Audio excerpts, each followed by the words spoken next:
ಬುಲೆಟಿನ್ಗೆ ಸ್ವಾಗತ. ನಾನು ಪವಿತ್ರ ಗೌಡ. ಇವತ್ತಿನ ಪ್ರಮುಖ ಸುದ್ದಿಗಳನ್ನ ನೋಡ್ತಾ ಹೋಗೋಣ. ಅದರಲ್ಲಿ ಸುದ್ದಿಗಳ ಹೈಲೈಟ್ಸ್ ಅನ್ನ ನೋಡೋದಾದ್ರೆ,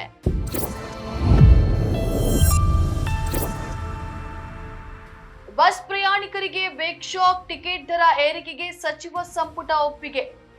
ವಿದ್ಯಾರ್ಥಿ ನಿಲಯದ ಶೌಚಾಲಯದಲ್ಲಿ ವಿಡಿಯೋ ಚಿತ್ರೀಕರಣ ಆರೋಪ. ತೆಲಂಗಾಣ ಇಂಜಿನಿಯರಿಂಗ್ ಕಾಲೇಜು ವಿದ್ಯಾರ್ಥಿಗಳಿಂದ ಪ್ರತಿಭಟನೆ. ಪರೀಕ್ಷೆಯಲ್ಲಿ ಅನುತ್ತೀರ್ಣ, ಕಾಲೇಜು ಬದಲಾಯಿಸಲು ಹೇಳಿದ್ದಕ್ಕೆ ಪೋಷಕರನ್ನೇ ಹತ್ಯೆಗೈದ ವಿದ್ಯಾರ್ಥಿ. ವಿವಾದಕ್ಕೀಡಾದ ಬೆಳಗಾವಿ ಸಂಭಾಜಿ ಪ್ರತಿಮೆ ಅನಾವರಣ. ಪ್ರಧಾನಿ ಮೋದಿ ಕೇಂದ್ರ ಗೃಹ ಸಚಿವ ಅಮಿತ್ ಶಾಗೆ ಪತ್ರ ಬರೆಯುವೆ. ಮೃತ ಸಚಿನ್ ಸಹೋದರಿ ಸುರೇಖಾ ಹೇಳಿಕೆ.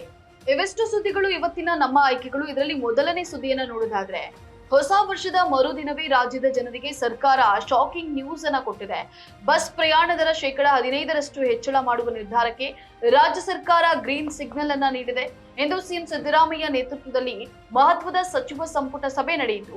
ಈ ಸಭೆಯಲ್ಲಿ ಬಸ್ ಟಿಕೆಟ್ ದರ ಏರಿಕೆಗೆ ಸಂಪುಟ ಅನುಮೋದನೆಯನ್ನ ನೀಡಿದೆ. ಸಾರಿಗೆ ದರ ಏರಿಕೆಗೆ ಸಂಪುಟ ಸಭೆಯಲ್ಲಿ ಮಹತ್ವದ ನಿರ್ಧಾರವನ್ನ ಕೈಗೊಳ್ಳಲಾಗಿದೆ. ಬಸ್ ಪ್ರಯಾಣ ದರ 15% ಹೆಚ್ಚಳಕ್ಕೆ ಕ್ಯಾಬಿನೆಟ್ ಒಪ್ಪಿಗೆಯನ್ನ ನೀಡಿದೆ. 15% ದರ ಏರಿಕೆ ಆದ್ರೆ ನೀವು ಇದುವರೆಗೂ 100 ರೂಪಾಯಿಗೆ ಟಿಕೆಟ್ ಕೊಟ್ಟು ಪ್ರಯಾಣಿಸ್ತಾ ಇದ್ರೆ ಇನ್ನು ಮುಂದೆ 115 ರೂಪಾಯಿ ಪಾವತಿಸಬೇಕಾಗ್ತಿದೆ. ಈ ಬಗ್ಗೆ ಮಾತನಾಡೋದಕ್ಕೆ ತ್ರಿವರ್ಣ ನ್ಯೂಸ್ ಸಂಪಾದಕರಾದಂತಹ BM ಹನೀಫ್ ಅವರು ನಮ್ಮ ಜೊತೆಲಿದ್ದಾರೆ. ಸರ್, ಏನಿದು ಅಂದ್ರೆ ಹೊಸ ವರ್ಷ ಮರುದಿನವೇ ಈ ತರ ಶಾಕಿಂಗ್ ನ್ಯೂಸ್ ಕೊಟ್ಟಿದೆ ಸರ್ಕಾರ? ಇಲ್ಲ, ಹೊಸ ವರ್ಷಕ್ಕೂ ಇದಕ್ಕೂ ಸಂಬಂಧ ಇಲ್ಲ. ಏನಾಗಿದೆ ಅಂತ ಹೇಳಿದ್ರೆ, ಒಂದು 3-4 ತಿಂಗಳ ಹಿಂದೆನೆ ಎಲ್ಲಾ ಸಾರಿಗೆ ನಿಗಮಗಳು, 4 ನಿಗಮಗಳು ಮತ್ತು BMTC ಅವರು ಕೂಡ ಸರ್ಕಾರಕ್ಕೆ ಒಂದು ಮನವಿಯನ್ನು ಮಾಡಿದ್ದಾರೆ, ಒಂದು ಸೂಚನೆಯನ್ನು ಕೊಟ್ಟಿದ್ದಾರೆ. ಅವರು ಏನಂತ ಹೇಳಿದ್ರೆ, ನಮಗೆ ಬಹಳ ಲಾಸ್ ಆಗ್ತಾ ಇದೆ, 3650 ಕೋಟಿ ರೂಪಾಯಿ ಹೆಚ್ಚುವರಿ ಹೊರೆ ಬೀಳ್ತಾ ಇದೆ. ಯಾವುದರಿಂದ ಈ ಹೊರೆ? ಶಕ್ತಿ ಯೋಜನೆ ಜಾರಿಗೆ ಬಂದದ್ರಿಂದ ಆವಾಗ ಏನಾಯ್ತು, ಎಲ್ಲ ಉಚಿತ ಬಸ್ ಪ್ರಯಾಣ ಆಗ್ತಾ ಇದೆಯಲ್ಲ, ಅದರಿಂದ ನಮಗೆ 3650 ಕೋಟಿ ರೂಪಾಯಿ ಹೆಚ್ಚುವರಿ ಹೊರೆ ಬೀಳ್ತಾ ಇದೆ. ಅದರಿಂದ ನಾವು ದರವನ್ನು ಹೆಚ್ಚಿಸಬೇಕಾಗುತ್ತೆ. ಶಕ್ತಿ ಯೋಜನೆಯಲ್ಲಿ ಬಸ್ ಟಿಕೆಟ್ ದರ ಕೊಟ್ಟಿದ್ನ ಸರ್ಕಾರ ಭರಿಸುತ್ತೆ ಅಂತ ಹೇಳಿದ್ದಾರೆ ಸರ್. ಅಂದ್ರೆ ಅದಕ್ಕೂ ಇದಕ್ಕೆ ಹೆಂಗ್ ಸಂಬಂಧ? ಸರ್ಕಾರ ಭರಿಸಿಲ್ವಲ್ಲ, ಸರ್ಕಾರ ಕೊಡ್ಬೇಕಲ್ವ ಅದನ್ನ. ಸರ್ಕಾರ ಈಗ ಬಜೆಟ್ ನಲ್ಲಿ ಇಷ್ಟು ನಾವು ಭರಿಸ್ತೀವಿ ಅಂತ ಹೇಳಿ ಹೇಳಿದ್ರೆ ಓಕೆ ಫೈನ್. ಅದು ಮಾತ್ರ ಅಲ್ಲ, ಬೇರೆ ಬೇರೆ ಕಾರಣಗಳನ್ನ ಕೊಟ್ಟಿದ್ದಾರೆ ಅವರು. ಒಂದು ಡೀಸೆಲ್ ದರ ಹೆಚ್ಚಾಗಿದೆ, ಪೆಟ್ರೋಲ್ ದರ ಹೆಚ್ಚಾಗಿದೆ, ಈ ತರದ್ದೆಲ್ಲ ಕಾರಣಗಳನ್ನು ಕೊಟ್ಟಿದ್ದಾರೆ. ಸಹಜವಾಗಿ ಇವತ್ತು ಹಣದುಬ್ಬರ ಜಾಸ್ತಿ ಆಗ್ತಾ ಇದೆ. ಹಣದುಬ್ಬರದ ಏರಿಕೆಯ ರೇಟ್ ಇದೆಯಲ್ಲ, ಪರ್ಸೆಂಟೇಜ್ ರೇಟ್ ಜಾಸ್ತಿ ಆಗ್ತಾ ಇದೆ. ಈಗ ನಿನ್ನೆನೆ ಯಾವುದೋ ಒಂದು ಸಮೀಕ್ಷೆ ಬಂತು, ಕುಟುಂಬ ತಲಾವಾರು ವೆಚ್ಚ ಹೆಚ್ಚಳ ಆಗ್ತಾ ಇದೆ ನಮ್ಮಲ್ಲಿ ಅಂತ ಹೇಳ್ಬಿಟ್ಟು. ಕೇಂದ್ರ ಸರ್ಕಾರದವರೇ ಅದನ್ನ ಇದು ಮಾಡಿರೋದು. ಅದನ್ನ ಒಟ್ಟಾರೆ ದೇಶದಲ್ಲಿ ಆ ಥರ ಆಗ್ತಾ ಇದೆ ಅನ್ನುವಂಥದ್ದು. ಪೆಟ್ರೋಲು ಡೀಸೆಲ್ ದರದಲ್ಲಿ ಹೆಚ್ಚಳ ಆಗಿರೋದು ನಿಜ, ಆದರೆ ಇದರಲ್ಲಿ ರಾಜ್ಯ ಸರ್ಕಾರದ ಸೆಸ್ ಕೂಡ ಇದೆಯಲ್ವಾ. ಪೆಟ್ರೋಲ್ನಲ್ಲಿ ರಾಜ್ಯ ಸರ್ಕಾರದ ತೆರಿಗೆ ಇದೆ, ಕೇಂದ್ರ ಸರ್ಕಾರದ ತೆರಿಗೆ ಕೂಡ ಇದೆ. ಇಲ್ಲಿ ಸಮಸ್ಯೆ ಏನು ಅಂತ ಹೇಳಿದ್ರೆ, ನೀವು ಹೆಚ್ಚಳ ಮಾಡಬಾರ್ದು ಅಂತೇಳಿ ಹೇಳಲಿಕ್ಕೂ ಆಗೋದಿಲ್ಲ ನಾವು. ಯಾಕಂತ ಹೇಳಿದ್ರೆ ಸರ್ಕಾರದ ಖರ್ಚು ವೆಚ್ಚಗಳು ಜಾಸ್ತಿ ಆಗ್ತಾ ಇದೆ. ಹಿಂದೆ ಇಲ್ಲಿ ಏನಾಗಿದೆ ಅಂತ ಹೇಳಿದ್ರೆ, ಇವರು ಫಸ್ಟಿಗೆ ಏನು ಕೇಳಿದರೆ, BMTC ಅವರು ನಮಗೆ 42% ಜಾಸ್ತಿ ಮಾಡಬೇಕು. ಅಂದರೆ ಈ ಹೊರೆಯನ್ನು, ಹೆಚ್ಚುವರಿ ಹೊರೆಯನ್ನು ನಾವು ಸರಿದೂಗಿಸ್ಬೇಕಾದ್ರೆ 42% ಜಾಸ್ತಿ ಮಾಡಬೇಕು ಅಂತ BMTC ಅವರು ಕೇಳಿದರೆ, 25% 30% ಜಾಸ್ತಿ ಮಾಡಿ ಅಂತ ಹೇಳ್ಬಿಟ್ಟು ವಿವಿಧ ನಿಗಮಗಳು, KSRTC ವಿವಿಧ ನಿಗಮಗಳು ಕೇಳಿದೆ. ಸರ್ಕಾರದವರು ಅಳೆದು ತೂಗಿ ಒಂದು ನಿರ್ಧಾರಕ್ಕೆ ಬಂದಿದ್ದಾರೆ. 15% ಹೆಚ್ಚು ಮಾಡಿದ್ದಾರೆ. ಅವರು ಹೇಳಿದಷ್ಟನ್ನೇ ಹೆಚ್ಚು ಮಾಡಿಲ್ಲ. ಅಂದ್ರೆ ಇನ್ನೂ ಕೊರತೆ, ಹೆಚ್ಚುವರಿ ಹೊರೆ ಇರುತ್ತೆ ಅವ್ರ ಮೇಲೆ, ನಿಗಮಗಳ ಮೇಲೆ ಅನ್ನೋದು ಇಲ್ಲಿ ಕಾಣಿಸ್ತಾ ಇದೆ. ಇದು ಹೇಗೆ ಅಂತ ಹೇಳಿದ್ರೆ, ಜೊತೆಲಿ ಅಂದ್ರೆ ಈ ಗ್ಯಾರಂಟಿ ಯೋಜನೆ ಕೊಟ್ಬಿಟ್ಟು ಕಾಂಗ್ರೆಸ್ ಅಂದ್ರೆ ಕೆಲ ದಿನಗಳ ಹಿಂದಷ್ಟೇ ಹಾಲ್ ದರ ಹೆಚ್ಚಳ ಆಗಿತ್ತು. ಈಗ ನೋಡಿದ್ರೆ ಮತ್ತೆ 15% ಅಷ್ಟು ಮತ್ತೆ ಬಸ್ ದರ ಕೂಡ ಹೆಚ್ಚಳ ಮಾಡ್ತಿದ್ದಾರೆ. ಇದೆಲ್ಲ ಒಂದ್ ಕಡೆ ಗ್ಯಾರಂಟಿಗೂ ಇದಕ್ಕೂ ಒಂದಕ್ಕೊಂದು ಸಂಬಂಧ ಇದೆ ಅಂತ ಸರ್? ಅಲ್ಲ, ಇದೇ ಸಂಬಂಧ ಇಲ್ಲವೇ ಇಲ್ಲ ಅಂತ ಹೇಳಿ ನಾವು ಹೇಳಲಿಕ್ಕೆ ಸಾಧ್ಯ ಇಲ್ಲ. ಆದ್ರೆ ಇದನ್ನ ನಾವು ಈ ಹೊರೆಯನ್ನು ಏನು 50,000 ಕೋಟಿ ರೂಪಾಯಿಗಳ ಏನು ಉಚಿತ ಕೊಡುಗೆಗಳ ಹೊರೆಯನ್ನು ನಾವು ನಿಭಾಯಿಸ್ತೀವಿ ಅನ್ನೋ ಮಾತನ್ನು ಸರ್ಕಾರ ಹೇಳಿದೆ. ಆಮೇಲೆ ಪದೇ ಪದೇ ವಿರೋಧ ಪಕ್ಷಗಳವರು ಇದರಿಂದ ಸರ್ಕಾರಕ್ಕೆ ಲಾಸ್ ಆಗ್ತಾ ಇದೆ, ಇದರ ತೆರಿಗೆ ಹೊರೆ ಜನರ ಮೇಲೆ ಬೀಳ್ತಾ ಇದೆ ಅನ್ನುವಂತಹ ಮಾತನ್ನ ವಿರೋಧ ಪಕ್ಷದವರು ಹೇಳ್ತಾ ಇದ್ದಾರೆ. ಸರ್ಕಾರ ಇಲ್ಲ, ಅದರಿಂದ ಏನು ತೊಂದರೆ ಆಗಲ್ಲ, ಸರ್ಕಾರ ನಡೆಸೋದಕ್ಕೆ ಬೇರೆ ಎಲ್ಲ ಬಾಬತ್ತುಗಳಿಗೆ ನಾವು ಖರ್ಚು ಮಾಡ್ತಾ ಇದ್ದೀವಿ, ಹಣದ ಕೊರತೆ ಇಲ್ಲ ಎನ್ನುವಂಥ ಮಾತನ್ನ ಹೇಳಿದ್ದಾರೆ. ನೀವು ಹೇಳಿದ ಹಾಗೆ ಹಿಂದೆ ಹಾಲಿನ ದರ ಹೆಚ್ಚಿದ್ರು, ಹಾಲಿನ ಪ್ರಮಾಣವನ್ನು ಕೂಡ ಹೆಚ್ಚಿಸಿದ್ದೀವಿ ಅಂತೇಳಿ ಹೇಳಿದರು.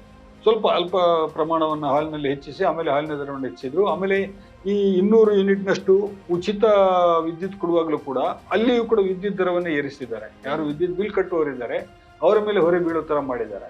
ಇದು ಒಂದು ಸ್ವಲ್ಪ ಜಾಣ್ಮೆಯ ಒಂದು ಕ್ರಮ ಸರ್ಕಾರದ್ದು. ಅಂದ್ರೆ ಜನರಿಗೆ ಒಂದು ಕೈಯಲ್ಲಿ ಕೊಟ್ಟಾಗೂ ಆಗ್ಬೇಕು, ಇನ್ನೊಂದು ಕಡೆ ಅದನ್ನ ಜನರ ಕಡೆಯಿಂದ ತಗೊಂಡು ಅದನ್ನ ಸರಿ ದೂಗಿಸೋ ತರನೂ ಆಗ್ಬೇಕು ಅಂತ ಹೇಳ್ಬಿಟ್ಟು ಇದು ಸಾಮಾನ್ಯವಾಗಿ ಎಲ್ಲಾ ಸರ್ಕಾರಗಳು ಬಂದಾಗಲೂ ಕೂಡ ಹಣಕಾಸು ಸಚಿವರು ಇದನ್ನೇ ಮಾಡ್ತಾರೆ, ಈ ತರದ ಬ್ಯಾಲೆನ್ಸ್ ಅನ್ನ ಮಾಡ್ತಾರೆ. ಆದ್ರೆ ಒಂದು ಸ್ವಲ್ಪ ಕರ್ನಾಟಕ ಸರ್ಕಾರದವರು ಏನು ಈ ಉಚಿತ ಕೊಡುಗೆಗಳಿಂದ ರಾಜ್ಯ ಸರ್ಕಾರದ ಹಣಕಾಸಿನ ವ್ಯವಸ್ಥೆ ಮೇಲೆ ತೊಂದರೆ ಆಗಿಲ್ಲ ಅಂತೇಳಿ ಏನು ಹೇಳ್ತಾ ಇದ್ರಿ ನೀವು, ಅದಕ್ಕೆ ಸಪೋರ್ಟಿವ್ ಆದಂತಹ ದಾಖಲೆಗಳನ್ನು ಬಿಡುಗಡೆ ಮಾಡಬೇಕಾದಂತ ಅಗತ್ಯ ಇದೆ.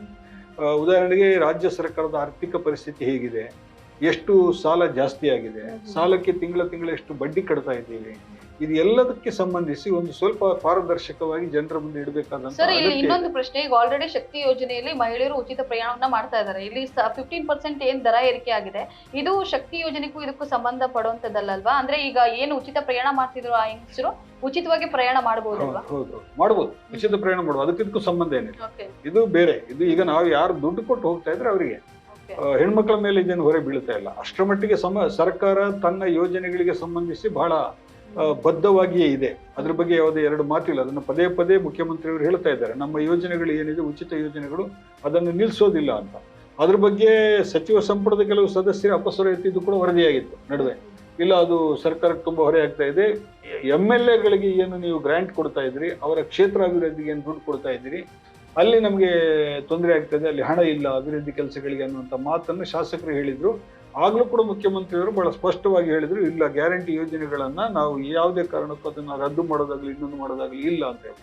ಅಂದ್ರೆ ಆರಂಭದಲ್ಲಿ ಮಾಡುವಾಗಲೂ ಸ್ವಲ್ಪ ಯೋಚನೆ ಮಾಡಿದ್ದಿದ್ರೆ. ಈಗ ತಮಿಳುನಾಡಿನಲ್ಲೂ ಕೂಡ ಹೆಣ್ಮಕ್ಳಿಗೆ ಉಚಿತವಾದಂತ ಬಸ್ ಪ್ರಯಾಣ ಇದೆ, ಆದ್ರೆ ಅದಕ್ಕೆ ಇಷ್ಟು ಕಿಲೋಮೀಟರ್ ಅಂತ ಲಿಮಿಟ್ ಮಾಡಿದ್ದಾರೆ. 45 ಕಿಲೋಮೀಟರ್ 50 ಕಿಲೋಮೀಟರ್ ಇಲ್ಲಿವರೆಗೆ ಉಚಿತ. ಈಗ ನೀವು 100 ಕಿಲೋಮೀಟರ್ ಪ್ರಯಾಣಿಸ್ತೀರಿ ಅಂತ ಹೇಳಿ ಆದ್ರೆ ಯಾವುದೇ ಒಬ್ಬ ಮಹಿಳೆ 45 ಕಿಲೋಮೀಟರ್ ವರೆಗೆ ಉಚಿತ ಟಿಕೆಟ್ ದರ, ಆ ನಂತರ ಅದಕ್ಕೆ ಟಿಕೆಟ್ ದರ ಬೀಳುತ್ತೆ, ಇನ್ನುಳಿದ 55 ಕಿಲೋಮೀಟರ್ಗೆ ಬೀಳುತ್ತೆ. ಆ ತರದೊಂದು ಬುದ್ಧಿವಂತಿಕೆ ಕ್ರಮ ಮಾಡಬಹುದಾಗಿತ್ತು. ಎನಿಹೌ ಬಿಡಿ, ಅದು ಸರ್ಕಾರದ ಒಂದು ಪಕ್ಷದ ಒಂದು ಪಾಲಿಸಿಗೆ ಸಂಬಂಧಿಸಿದಂತ ನಿರ್ಧಾರ, ಫೈನ್. ಅದನ್ನು ಅವರು ಗಟ್ಟಿಯಾಗಿ ಅದನ್ನು ಅನುಸರಿಸ್ತಾ ಇದ್ದಾರೆ ಮತ್ತು ಯಾವುದೇ ಕಾರಣಕ್ಕೆ ನಿಲ್ಲಿಸುವುದಿಲ್ಲ ಅಂತ ಹೇಳಿದ್ದಾರೆ. ಸಂತೋಷ. ಅದರಿಂದ ಫಲಾನುಭವಿಗಳು ತುಂಬಾ ಮಂದಿ ಇದ್ದಾರೆ. ಅದರಿಂದ ಇನ್ನೊಂದು ಕಡೆ ಆರ್ಥಿಕ ಸ್ಥಿತಿ ಮೇಲೆ ಪ್ರಭಾವ ಬೀರಿದೆ, ಅದರಿಂದ ಆರ್ಥಿಕ ಚಟುವಟಿಕೆಗಳು ಹೆಚ್ಚಾಗಿದೆ, ಅದು ಮತ್ತೆ ಸರ್ಕಾರಕ್ಕೆ ರಿಟರ್ನ್ಸ್ ಬರ್ತಾ ಇದೆ ಅನ್ನುವಂಥ ಮಾತನ್ನು ಕೂಡ ಅರ್ಥತಜ್ಞರು ಹಲವು ಮಂದಿ ಹೇಳ್ತಾ ಇದ್ದಾರೆ. ನೀವು ಆದ್ರೆ ಈಗ ಏನು ಅಂತ ಹೇಳಿದ್ರೆ ದುಡ್ಡು ಕೊಡೋದಕ್ಕಲ್ಲ ಈಗ ಜಾಸ್ತಿ. ಈಗ ಹುಬ್ಳಿಗೆ ಹೋಗೋವನಿಗೆ 200 ರೂಪಾಯಿ ಟಿಕೆಟ್ ಅಂತ ಹೇಳಿ ಆದ್ರೆ ಅವನು 230 ರೂಪಾಯಿ ಕೊಡ್ಬೇಕು ಅಲ್ವಾ? ಈ ಕೊಡುವಾಗ ಪ್ರಾಬ್ಲಮ್ ಸ್ಟಾರ್ಟ್ ಆಗುತ್ತೆ ಜನರಿಗೆ.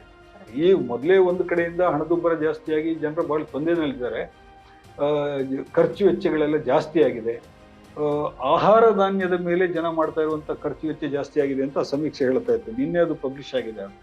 ಕುಟುಂಬದ ತಲಾವಾರು ವೆಚ್ಚ ಹೆಚ್ಚಳ ಆಗ್ತಿದೆ ಅನ್ನುವಂಥ ಇದರಲ್ಲಿ ಸ್ವಲ್ಪ ಜನರ ಬಗ್ಗೆನೂ ಸ್ವಲ್ಪ ಕರುಣೆ ಇರಬೇಕು ಸರ್ಕಾರಕ್ಕೆ ಅಂತ ನಾವು ಹೇಳ್ಬೋದು.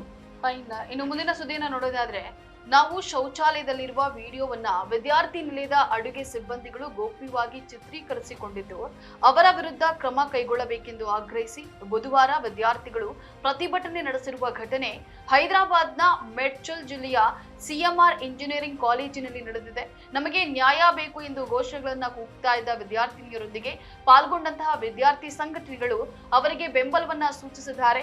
ಈ ಕುರಿತು ಕ್ರಮ ಕೈಗೊಳ್ಳುವುದಾಗಿ ಭರವಸೆಯನ್ನ ನೀಡಿರುವ ಸ್ಥಳೀಯ ಪೊಲೀಸರು ದೂರನ್ನ ಆಧರಿಸಿ ಪ್ರಕರಣವನ್ನ ದಾಖಲಿಸಿಕೊಂಡು ಘಟನೆಯ ಕುರಿತು ಆಳವಾದ ತನಿಖೆ ಕೈಗೊಳ್ಳಲಾಗುವುದು ಅಂತ ಹೇಳಿ ಆಶ್ವಾಸನೆಯನ್ನ ನೀಡಿದ್ದಾರೆ. ಪರೀಕ್ಷೆಯಲ್ಲಿ ಅನುತ್ತೀರ್ಣನಾಗಿದ್ದಕ್ಕೆ ಕಾಲೇಜು ಬದಲಾಯಿಸಲು ಹೇಳಿದ್ದಕ್ಕೆ ಪೋಷಕರನ್ನೇ ವಿದ್ಯಾರ್ಥಿಯೋರ್ವ ಹತ್ಯೆಗೈದ ಘಟನೆ ಮಹಾರಾಷ್ಟ್ರದ ನಾಗ್ಪುರದಲ್ಲಿ ನಡೆದಿದೆ. ಪೋಷಕರನ್ನ ಹತ್ಯೆಗೈದ ವಿದ್ಯಾರ್ಥಿಯನ್ನ 25 ವರ್ಷದ ಇಂಜಿನಿಯರಿಂಗ್ ವಿದ್ಯಾರ್ಥಿ ಉತ್ಕರ್ಷ್ ದಾಕೋಲೆ ಎಂದು ಗುರುತಿಸಲಾಗಿದೆ. ಘಟನೆ ಡಿಸೆಂಬರ್ 26ರಂದು ನಡೆದಿದ್ದು ಜನವರಿ 1ರಂದು ನಗರದ ಮನೆಯೊಂದರಲ್ಲಿ 55 ವರ್ಷದ ಲೀಲಾಧರ್ ದಾಕೋಲೆ ಮತ್ತು ಅವರ ಪತ್ನಿ 50 ವರ್ಷದ ಅರುಣಾ ದಾಕೋಲೆ ಅವರ ಶವಗಳು ಪತ್ತೆಯಾದ ನಂತರ ಪ್ರಕರಣ ಬೆಳಕಿಗೆ ಬಂದಿದೆ.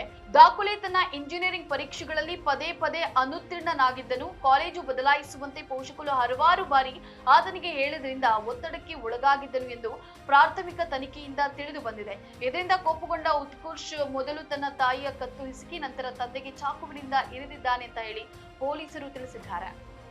ಬೆಳಗಾವಿಯ ಅನಗೋಳದ ಧರ್ಮವೀರ ಸಂಭಾಜಿ ವೃತ್ತದಲ್ಲಿ ಸಂಭಾಜಿ ಮಹಾರಾಜರ ಪ್ರತಿಮೆ ಅನಾವರಣ ವಿಷಯ ಈಗ ವಿವಾದದ ಸ್ವರೂಪವನ್ನ ಪಡೆದಿದೆ. ಬೆಳಗಾವಿ ದಕ್ಷಿಣ ಕ್ಷೇತ್ರದ ಶಾಸಕ ಅಭಯ ಪಾಟೀಲ್ ಮತ್ತು ಶ್ರೀರಾಮ ಸೇನೆ ಹಿಂದೂಸ್ತಾನ್ ಸಂಘಟನೆ ಅಧ್ಯಕ್ಷ ಕಳೆದ ವಿಧಾನಸಭಾ ಚುನಾವಣೆಯಲ್ಲಿ ಎಂಇಎಸ್ ಅಭ್ಯರ್ಥಿಯೂ ಆಗಿದ್ದ ರಮಾಕಾಂತ್ ಕೊಂಡೋಸ್ಕರ್ ಬೆಂಬಲಿಗರ ಮಧ್ಯೆ ಜಟಾಪಟಿ ಏರ್ಪಟ್ಟಿದೆ. ಅನಗೋಳದ ಪ್ರಮುಖ ವೃತ್ತದಲ್ಲಿ 21 ಅಡಿ ಎತ್ತರದ ಪ್ರತಿಮೆಯನ್ನ ಜನವರಿ 5ರಂದು ಅನಾವರಣ ಮಾಡುವ ಕುರಿತು ಮೇಯರ್ ಸವಿತಾ ಕಾಂಬಾಳೆ ಅಧ್ಯಕ್ಷತೆಯಲ್ಲಿ ನಡೆದ ಸಭೆಯಲ್ಲಿ ನಿರ್ಧರಿಸಲಾಗಿತ್ತು. ಆದರೆ ಗುರುವಾರ ಬೆಳಗ್ಗೆಯೇ ಅನಾವರಣಕ್ಕೆ ಮೇಯರ್ ಸವಿತಾ ಕಾಂಬಾಳೆ, ಉಪಮೇಯರ್ ಆನಂದ್ ಚೌಹಾಣ್ ಮುಂದಾದರು. ಇದಕ್ಕೆ ಶ್ರೀರಾಮ ಸೇನೆ, ಹಿಂದೂಸ್ತಾನ್ ಸಂಘಟನೆ ಕಾರ್ಯಕರ್ತರು ಮತ್ತು ಸ್ಥಳೀಯರು ಆಕ್ಷೇಪವನ್ನ ವ್ಯಕ್ತಪಡಿಸಿದ್ದಾರೆ. ನನ್ನ ತಮ್ಮ ಆತ್ಮಹತ್ಯೆ ಮಾಡಿಕೊಂಡು ಈಗಾಗಲೇ 8 ದಿನಗಳು ಕಳೆದಿವೆ. ಇದುವರೆಗೂ ಯಾರ ವಿರುದ್ಧವೂ ಕ್ರಮ ಜರುಗಿಸಿಲ್ಲ. ಈಗಾಗಲೇ ಸಾಕಷ್ಟು ವಿಳಂಬವಾಗಿದೆ. ತನಿಖೆಗೆ ಹೀಗೆಯೇ ವಿಳಂಬವಾದ್ರೆ ಸಾಕ್ಷ್ಯ ನಾಶ ಆಗಬಹುದು ಅಂತ ಹೇಳಿ ಮೃತ ಯುವ ಗುತ್ತಿಗೆದಾರ ಸಚಿನ್ ಪಾಂಚಾಳ್ ಅವರ ಸಹೋದರಿ ಸುರೇಖಾ ಅವರು ಆತಂಕವನ್ನ ವ್ಯಕ್ತಪಡಿಸಿದ್ದಾರೆ. ಸಿಐಡಿ, ಸಿಬಿಐ ಸೇರಿದಂತೆ ಯಾವುದಾದರೂ ತನಿಖಾ ಸಂಸ್ಥೆಯಿಂದ ತನಿಖೆಯನ್ನ ನಡೆಸಿ, ಆದರೆ ನಮಗೆ ನ್ಯಾಯ ಕೊಡಿಸಬೇಕು. ನಮಗೆ ಬೇರೇನು ಬೇಕಿಲ್ಲ. ತಪ್ಪಿತಸ್ಥರು ಯಾರೇ ಇರಲಿ ಅವರ ವಿರುದ್ಧ ಕ್ರಮ ಜರುಗಿಸಬೇಕು. ತನಿಖೆಗೆ ವಿಳಂಬ ಮಾಡ್ತಿರುವುದಕ್ಕೆ ಬೇಸರವಾಗಿದೆ. ಘಟನೆ ಸಂಬಂಧ ಪ್ರಧಾನಿ ನರೇಂದ್ರ ಮೋದಿ ಹಾಗೂ ಕೇಂದ್ರ ಗೃಹ ಸಚಿವ ಅಮಿತ್ ಶಾ ಅವರಿಗೆ ಪತ್ರ ಬರೆಯಲು ನಿರ್ಧರಿಸಿದ್ದೇವೆ ಅಂತ ಹೇಳಿ ಪತ್ರಿಕಾಗೋಷ್ಠಿಯಲ್ಲಿ ತಿಳಿಸಿದ್ದಾರೆ. ಸರ್, ಮೊನ್ನೆ ಗುತ್ತಿಗೆದಾರ ಸಚಿನ್ ಅವರ ಸಹೋದರಿ ಇನ್ನು ಕೇಂದ್ರ ಗೃಹ ಸಚಿವ ಅಮಿತ್ ಶಾ ಅವರಿಗೆ ಹಾಗೆ ಮೋದಿ ಅವರಿಗೆ ಪತ್ರ ಬರೀತೀನಿ. ಇಲ್ಲ, ಇದು ಬಹಳ ಪ್ರತಿದಿನ ಒಂದೊಂದು ತಿರುವು ತಗೊಂಡು ಹೋಗ್ತಾ ಇದೆ. ಮತ್ತು ಬಹಳ ಮುಖ್ಯವಾಗಿ ಸಚಿನ್ ಪಾಂಚಾಲ್ ಅವರ ಆತ್ಮಹತ್ಯೆಯ ಪ್ರಕರಣ ಏನಿದೆ, ಇದು ರಾಜಕೀಕರಣಗೊಂಡಿದೆ. ಎರಡೂ ಕಡೆಯವರು ಇವತ್ತು ಈಗ ವಿರೋಧ ಪಕ್ಷ ಬಿಜೆಪಿಯವರು ಮತ್ತೆ ಆಡಳಿತ ಪಕ್ಷ ಕಾಂಗ್ರೆಸ್ನವರು ಕೂಡ ಎರಡೂ ಕಡೆಯವರು ಇದ್ರ ಬಗ್ಗೆ ಬಹಳ ಗಟ್ಟಿಯಾಗಿ ತಮ್ಮ ನಿಲುವಿಗೆ ಅಂಟಿಕೊಂಡು ನಿಂತಿದ್ದಾರೆ. ತನಿಖೆ ಮಾಡಲಿಕ್ಕೆ ತನಿಖೆಗೆ ಒಪ್ಪಿಸಿದ್ದಾರೆ, ತನಿಖೆ ನಡೀತದೆ ಅಂತ ಹೇಳಿ ಹೇಳ್ತಾ ಇದ್ದಾರೆ ಸರ್ಕಾರ. ಆದ್ರೆ ಇವರು ಈಗ ಹೇಳ್ತಾ ಇರೋದು ಏನು ಅಂತ ಹೇಳಿದ್ರೆ, ಅವ್ರು ಹೇಳೋದು ಹೌದು, ಮನೆಯವರ ದುಃಖ ಅವರಿಗೆ ಅರ್ಥ ಆಗಲ್ಲ. ಅವರು ಬೇರೆ ಅವರು ಹೇಳಿದ್ರೆ ಬರೇ ಇದಲ್ಲ, ಏನಂತ ಹೇಳಿದ್ರೆ ಮರಣ ಪತ್ರದಲ್ಲಿ ಯಾರ ಹೆಸರಿದೆ ಅವರ ವಿರುದ್ಧ ಕ್ರಮ ಕೈಗೊಳ್ಳಿ. ಆಮೇಲೆ ನಮಗೆ ಈ ನಿಮ್ಮ ರಾಜಕೀಯದಲ್ಲಿ ಆಸಕ್ತಿ ಇಲ್ಲ, ದಯವಿಟ್ಟು ಈ ವಿಷಯದಲ್ಲಿ ಯಾರು ರಾಜಕೀಯ ಮಾಡಬೇಡಿ. ಸಿಐಡಿ ಆಗ್ಲಿ ಸಿಬಿಐ ಆಗ್ಲಿ ಯಾರು ಬೇಕಾದ್ರೂ ತನಿಖೆ ಮಾಡ್ಲಿ, ಇನ್ನೂ ಕ್ರಮ ಕೈಗೊಂಡಿಲ್ಲ. ನೀವು ಯಾವುದೋ ಕೆಳ ಹಂತದ ಪೊಲೀಸರನ್ನ ಕೆಲವರನ್ನ ಅಮಾನತು ಮಾಡಿದ್ದೀರಿ. ಆಮೇಲೆ ಒಬ್ಬರು SI ಅವರನ್ನು PSI ದನ್ನೂರು ಠಾಣೆಯ PSI ವಿಶ್ವರಾಧ್ಯ ಅವರನ್ನ ಇನ್ನೊಂದು ಕಡೆಗೆ ವರ್ಗ ಮಾಡಿದ್ದೀರಿ. ಇದು ಬಿಟ್ರೆ ಅವ್ರು ಹೇಳ್ತಾ ಇರೋದು ಏನು ಅಂತ ಹೇಳಿದ್ರೆ, ಬೀದರ್ನ ಗಾಂಧಿಗಂಜ್ ಮತ್ತು ಬಾಲ್ಕಿಯ ದನ್ನೂರು ಠಾಣೆಯ ಮೇಲಧಿಕಾರಿಗಳ ಮೇಲೆ ನೀವು ಕ್ರಮ ಕೈಗೊಂಡಿಲ್ಲ, ನಮ್ಮ ದೂರನ್ನ ಅವರು ಸ್ವೀಕರಿಸಿಲ್ಲ, ಅವರಿಂದಾಗಿ ನಮಗೆ ತೊಂದರೆ ಆಗಿದೆ ಅನ್ನುವಂಥದ್ದನ್ನು ಸ್ಪಷ್ಟವಾಗಿ ಹೇಳ್ತಾ ಇದ್ದಾರೆ. ಸರ್ಕಾರ ಕೂಡ ಇದ್ರ ಬಗ್ಗೆ ಸ್ವಲ್ಪ ಸೆನ್ಸಿಟಿವ್ ಆಗಿ ಬಿಹೇವ್ ಮಾಡಬೇಕು ಅಂತ ಹೇಳಿ ಅನಿಸ್ತದೆ. ಅಫ್ಕೋರ್ಸ್ ಒಂದು ಕಡೆಯಿಂದ ಬಿಜೆಪಿಯವರು ಇದನ್ನು ರಾಜಕೀಕರಣಗೊಳಿಸ್ತಾ ಇದ್ದಾರೆ. ಪ್ರಿಯಾಂಕಾ ಖರ್ಗೆ ಅವರು ರಾಜೀನಾಮೆ ಕೊಡಲೇಬೇಕು ಅಂತ ಹೇಳ್ಬಿಟ್ಟು ಪ್ರತಿದಿನ ಅದಕ್ಕೆ ಸಂಬಂಧಿಸಿ ಪ್ರತಿಭಟನೆಯನ್ನು ನಡೆಸ್ತಾ ಇದ್ದಾರೆ. ವಿರೋಧ ಪಕ್ಷಗಳಿಗೆ ಏನು ಅಂತ ಹೇಳಿದ್ರೆ, ಇದು ತಾರ್ಕಿಕ ಅಂತ್ಯಕ್ಕೆ ಹೋಗಬೇಕಾದಂತ ಅಗತ್ಯ ಇಲ್ಲ ಅವರಿಗೆ. ಇದು ಎಷ್ಟು ಹೆಚ್ಚು ದಿನ ಪ್ರತಿಭಟನೆ ನಡೀತದೆ ಅಷ್ಟು ಸರ್ಕಾರದ ಹೆಸರು ಕೆಡಿಸಬಹುದು ಅಂತ ಹೇಳ್ಬಿಟ್ಟು ರಾಜಕೀಯವಾಗಿ ಅವರು ಆತರ ಆಲೋಚನೆ ಮಾಡ್ತಾ ಇದ್ದಾರೆ. ಸರ್ಕಾರವು ಕೂಡ ಅದಕ್ಕೆ ಸರ್ಕಾರಕ್ಕೆ ಹೆಚ್ಚು ಜವಾಬ್ದಾರಿ ಇದೆ ಈ ವಿಷಯದಲ್ಲಿ ನನ್ನ ಪ್ರಕಾರ. ಅದಕ್ಕೆ ಸರ್ಕಾರವು ಕೂಡ ಪಕ್ಷದ ಮಟ್ಟದಲ್ಲಿ ಅವ್ರು ಏನ್ ಮಾಡ್ತಾರೆ ಅದು ಮಾಡ್ಲಿ, ಸರ್ಕಾರ ಕಾಂಗ್ರೆಸ್ ಪಕ್ಷದವರು. ಆದ್ರೆ ಒಂದು ಸರ್ಕಾರ ಇದೆಯಲ್ಲ, ಸರ್ಕಾರ ಎಲ್ಲರ ಸರ್ಕಾರ ಅಲ್ವಾ ಅದು. ಸೊ ಶೀಘ್ರಗತಿನಲ್ಲಿ ತನಿಖೆ ಮಾಡಿ ಅದಕ್ಕೊಂದು ಸರಿಯಾದಂತ ಒಂದು ಇದನ್ನ ಮಾಡಿ FIR ಈಗ ತಗೊಂಡಿದ್ದಾರೆ, ಈಗ ಚಾರ್ಜ್ ಶೀಟ್ ಹಾಕೋದನ್ನ ಮಾಡ್ಬೇಕು. ಅದನ್ನ ಬಹಳ ಸ್ಪಷ್ಟವಾಗಿ ಮಾಡ್ಬೇಕು. ಯಾವುದೇ ಪೊಲೀಸ್ ಅಧಿಕಾರಿಗಳು ಅದರಲ್ಲಿ ಇನ್ವಾಲ್ವ್ ಆಗಿದ್ರು ಕೂಡ ಈ ವಿಷಯದಲ್ಲಿ ರಾಜಕೀಯ ಮಾಡೋದು ಸರಿಯಲ್ಲ. ಇನ್ನು ಇವತ್ತು ಏನ್ ಹೇಳ್ತಾ ಇದ್ದಾರೆ ಅಂತ ಹೇಳಿದ್ರೆ, ಗುತ್ತಿಗೆದಾರನೇ ಅಲ್ಲ ಸಚಿನ್ ಪಾಂಚಾಲ್ ಅಂತ ಗುತ್ತಿಗೆದಾರರ ಸಂಘದ ಬೀದರ್ನ ಗುತ್ತಿಗೆದಾರರ ಸಂಘದ ಅಧ್ಯಕ್ಷರು ಹೇಳಿದ್ದಾರೆ ಇವತ್ತು. ಇದು ಕೂಡ ಇನ್ನೊಂದು ಬೆಳವಣಿಗೆ ಇದು.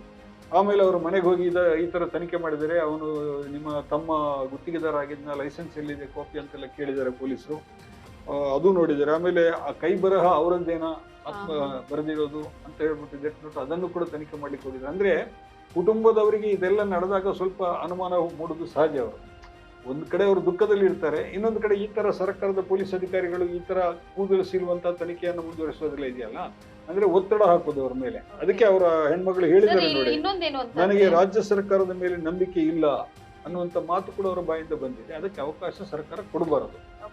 ಈ ಸಹೋದರಿ ಏನು ಅಮಿತ್ ಶಾ ಅವರಿಗೆ ಮತ್ತೆ ಮೋದಿ ಅವರಿಗೆ ಪತ್ರ ಬರೆದಿದ್ದಾರೆ, ಈ ಒಂದು ಪತ್ರ ಅವ್ರಿಗೆ ತಲುಪುತ್ತೆ ಸರ್? ಆ ಒಂದು ಆರ್ಡರ್, ಆ ಒಂದು ಪ್ರಕ್ರಿಯೆ ಹೆಂಗಿರುತ್ತೆ ಅಂತ ಹೇಳಿ ತಲುಪದೆ. ಈಗ ಬಿಜೆಪಿ ಅವರು ಕಾಯ್ತಾ ಇದಾರಲ್ಲ, ಇದನ್ನ ಅವರು ಸಿಬಿಐ ಕೊಡಿ ಅಂತೇಳಿ ಹೇಳ್ತಾ ಇದ್ರು ಮೊನ್ನೆ. ಈಗ ಇನ್ನಷ್ಟು ಅವರಿಗೆ ಸುಲಭ ಆಗುತ್ತೆ ಈಗ ರಾಜಕೀಯ ಮಾಡೋದಕ್ಕೆ. ಇದು ರಾಜ್ಯದ ವಿಷಯ ಹೋಗಿ ಕೇಂದ್ರದ ವಿಷಯ ಆದ್ರೆ, ಈಗ ನಾಳೆ ಗೃಹ ಸಚಿವರು ಏನಾದ್ರು ಆದೇಶ ಕೊಟ್ರೆ, ಏನಾದ್ರು ಸೂಚನೆ ಕೊಟ್ರೆ, ಅಥವಾ ಏನಾದ್ರು ಸಿಬಿಐಗೆ ರಾಜ್ಯ ಸರ್ಕಾರದ ಅನುಮತಿ ಇಲ್ಲದೆ ಸಿಬಿಐ ತನಿಖೆ ಮಾಡ್ಲಿಕ್ಕೆ ಬರೋದಿಲ್ಲ. ಆದ್ರೆ ಇಲ್ಲಿ ಈ ತರದ್ದು ಮತ್ತಷ್ಟು ರಾಜಕೀಯಕ್ಕೆ ಬಳಕೆ ಆಗೋದಕ್ಕೆ ಇದೆಲ್ಲ ಆಸ್ಪದ ಕೊಡ್ತಾ ಇದೆ. ಈ ಹೆಣ್ಮಗಳು ಇವತ್ತು ಪ್ರೆಸ್ ಮೀಟ್ ಮಾಡಿರೋದ್ರಿಂದ ಬಿಜೆಪಿಯವರಿಗೆ ಇದನ್ನು ರಾಜಕೀಕರಣಗೊಳಿಸೋದಕ್ಕೆ ಇನ್ನಷ್ಟು ಹೆಚ್ಚು ಅವಕಾಶ ಇದ್ದಂಗೆ ಆಗುತ್ತೆ. ಸೊ ಪೊಲೀಸ್ ಯಾವಾಗಲೂ ಪಕ್ಷ ಒಂದಿರುತ್ತೆ, ಸರ್ಕಾರ ಒಂದಿರುತ್ತೆ. ಪಕ್ಷವೇ ಸರ್ಕಾರ ಅಲ್ಲ. ಇಂತಹ ವಿಷಯಗಳಿಗೆ ಸಂಬಂಧಿಸಿ ಸೂಕ್ಷ್ಮ ವಿಷಯಗಳು ಇವೆಲ್ಲ ಸ್ವಲ್ಪ ಭಾವುಕ ವಿಷಯಗಳು, ಸೂಕ್ಷ್ಮ ವಿಷಯಗಳು ಇಂಥದ್ದು ಬಂದಾಗ ಸರ್ಕಾರದವರು ಏನಿದೆ ಕಾನೂನು ಕ್ರಮವನ್ನು ಕೈಗೊಳ್ಳುವುದನ್ನು ಬಹಳ ಕ್ಷಿಪ್ರವಾಗಿ, ಬಹಳ ಮುಲಾಜಿಲ್ಲದೆ ಕೈಗೊಳ್ಳುವಂಥದ್ದನ್ನು ಮಾಡಬೇಕು. ಅಧಿಕಾರಿಗಳು ಕೂಡ ಯಾರಾದರೂ ಇದರಲ್ಲಿ ಇನ್ವಾಲ್ವ್ ಆಗಿದ್ರೆ ಅವರ ವಿರುದ್ಧ ತಕ್ಷಣ, ಅದು ಮೇಲಧಿಕಾರಿಗಳಿರ್ಬೋದು, ಕೆಳಗಿನ ಅಧಿಕಾರಿಗಳಿರ್ಬೋದು, ತಕ್ಷಣ ಕ್ರಮ ತೆಗೆದುಕೊಳ್ಬೇಕು. ಇಲ್ಲಾಂದ್ರೆ ಈ ತರ ಇದು ಮುಂದಕ್ಕೆ ಹೋಗ್ತಾ ಇರುತ್ತೆ. ಇದರಿಂದ ರಾಜ್ಯಕ್ಕೆ ಏನು ಪ್ರಯೋಜನ ಇಲ್ಲ. ಇದೀಗ ಎರಡು ಪಕ್ಷಗಳಿಗೆ ಪ್ರಯೋಜನ ಇದೆ ಇದರಿಂದ. ಆ ಥರ ಜನ ಅದನ್ನು ನೋಡೋ ವಿಷಯ ಆ ಥರ ಇದೆ. ಈಗಾಗಲೇ ನಾವು ಬೆಲೆ ಏರಿಕೆ ಬಗ್ಗೆ ಚರ್ಚೆ ಮಾಡಿದ್ವಲ್ಲ, ಅದು ಜನರಿಗೆ ಸಂಬಂಧಿಸಿದೆ. ಇದು ಬೇರೆ ಥರದ್ದು ಇದು. ಸೊ ಉಭಯ ಪಕ್ಷಗಳು ಕೂಡ ಸಂಯಮದಿಂದ ವರ್ತಿಸಿ, ಬಿಜೆಪಿಯವರಾದರೂ ಆಯ್ತಪ್ಪ ಬೇಗ ತನಿಖೆ ಮಾಡಿ, CID ಆದರೆ CID ಸರಿಯಾದ ರೀತಿಯಲ್ಲಿ ತನಿಖೆ ಮಾಡಿ ಅಂತ ಹೇಳ್ಬೋದು. ಅವರು ಅದನ್ನ ಮಾಡ್ತಾ ಇಲ್ಲ. ಇವರು ಕೂಡ ಒಂದು